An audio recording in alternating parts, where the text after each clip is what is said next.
The omnibus edition of the Minder novels, Leave It Out, Arthur, is available in bookshops and newsagents, price £3.99. This is Kylie, 18 and in love, but feeling unloved until the caring Fletcher family gave her a fresh start. Their story took Australia by storm. Find out why when Home and Away comes to Britain, soon on ITV. In the beginning, when himself created the world, he had all these weird and wonderful things left over. What can I do with these, he thought. I know, I'll stick them all down under, he said. In Australia, the land of wonder. So he gave us thousands of miles of fantastic coral reef. An air so clean, you can't even see it. One of the world's greatest rock gardens, with a nice little Barbie area. Of course, he had a sense of humour with our wildlife, like the famous giant hopping mouse and the biggest chickens you've ever seen. No wonder they call this the lucky country. You can find out for yourself by phoning for a free copy of the Aussie Holiday Book. The book's good enough to make into a movie. Want to be in it? Come and say good day.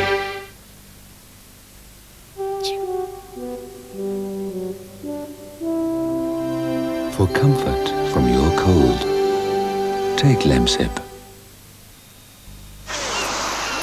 You're always right. Look, I eat more lean meat and fish. I'm deeply into low cholesterol. I exercise. That dog's done 5,000 miles this year already. Now you bought me a new toothpaste. Say I've got to change the way I brush my teeth. Start looking after my gums. Gums? I mean, why? Well, for one thing, you look so much nicer with teeth. What did you say it was called? For effective plaque control, brush regularly with Mentadent P. If you're an employer, help train the workers without jobs to do the jobs without workers. It's a world champion. It has fuel injection. It's turbocharged. It has a 2.9-litre engine. It's a race winner. It's the British Rally champion. It has four-wheel drive. It's a diesel. It's a hatchback, a saloon, and an estate car. It's the leader of its class. There is only one Ford Sierra.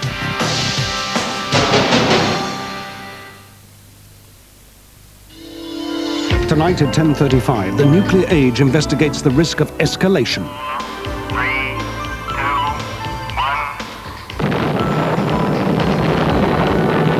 1. The cost of nuclear war is guaranteed to be painfully high. But at the testing ground, there is a different cost to consider, that of the lives of innocent and ignorant soldiers.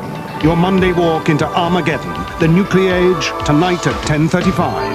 On Thames.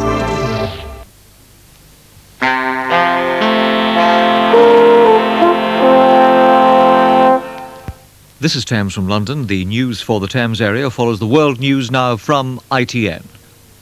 It's 10 o'clock.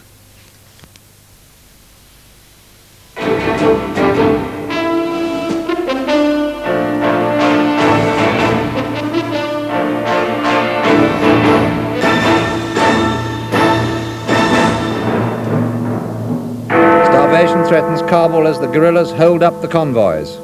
A disastrous Soviet harvest threatens Mr. Gorbachev's reforms. The Guildford bombing, Mr. Hurd says new evidence merits an appeal. Soccer ID cards, not too many fans for the scheme now. And 1 year after the avalanche, the Yorks are back in cloisters. Good evening. More than 2 million people in the Afghan capital Kabul are reported to be facing extreme hunger and possibly starvation after Soviet troops withdraw next month.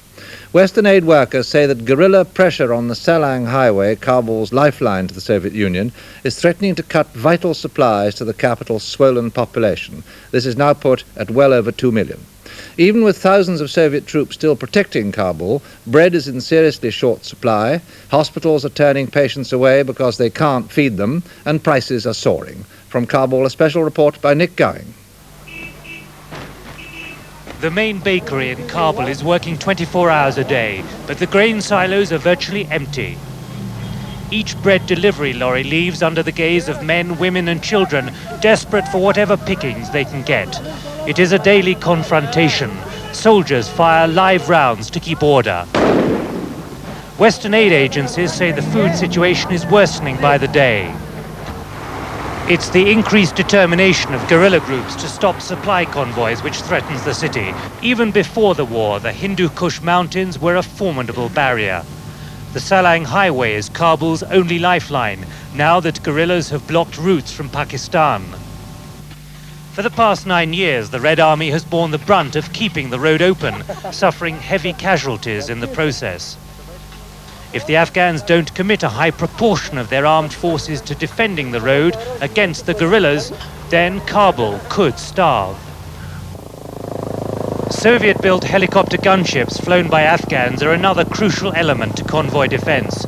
Despite Western skepticism of the effectiveness of Afghan forces, the Soviet Foreign Minister Adverts ended his visit to Kabul this weekend, expressing confidence that the forces are strong enough to keep the regime in power and the convoy route open. Flares and machine gun fire just a couple of miles from this government base signaled the arrival of the convoy. It underlined the constant threat from guerrillas determined to stop and seize the supplies. The first of the 400 trucks sped down the 4-lane road in a chaotic dash through the dust and failing light, trying to reach Kabul by nightfall. It had taken a major military and logistical effort to get this single convoy to Kabul 36 hours late. Western analysts say that each week, Kabul needs 3 such convoys to end shortages and kill off panic and the black market. That is, if the convoy is just food and fuel. But as this one entered Kabul that evening, we discovered that a significant number of trucks were loaded with ammunition boxes, underlining the Soviet intention to keep supplying arms and the continuing priorities of an Afghan regime determined to fight for its survival. This was billed as an Afghan convoy. But at Kabul's central granary and bakery the next morning, all the flour was delivered by Soviet trucks with armed Soviet drivers. Without them, it's unlikely that much of this convoy would ever have reached Kabul. There's a shortage of Afghan drivers. Too many have been killed in ambushes or reprisal attacks. Others refuse to take their place. Hence, the Kremlin's guarantee this weekend that